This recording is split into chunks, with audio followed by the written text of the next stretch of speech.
I think one of the best developments that has taken place in the relationship between a physician, a clinician in general, and a patient in today's day and age is the concept of shared decision making.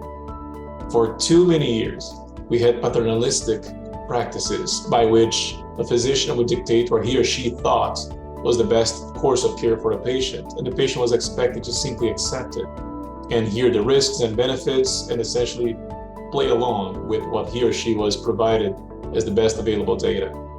Fortunately, that has evolved significantly. We live in an era of information, an era where patients and families can obtain different sources for knowledge, for information. And I think shared decision-making is all about a truly informed decision about the plan of care and the course of care that a patient should go through. So bringing it to this era of internal devices, bringing it to the spectrum we're discussing here today, from the very beginning, when the decision is made to have a pacemaker or defibrillator implanted in a patient, it is ideal that this conversation took place with a very thorough discussion of the short and long-term consequences of having and not having the device implanted. So the patients and families, with whatever time they have allowed, and sometimes these decisions have to be made a little more quickly, other times there is the opportunity to sit on them for a few days until a final decision can be made.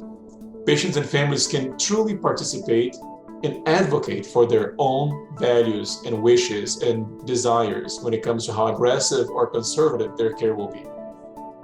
We need to be educating our doctors how to speak with our patients in language that they understand, and for patients not to be scared or anxious to say, "Excuse me, doctor, I don't understand what you just said. I've not heard that word before."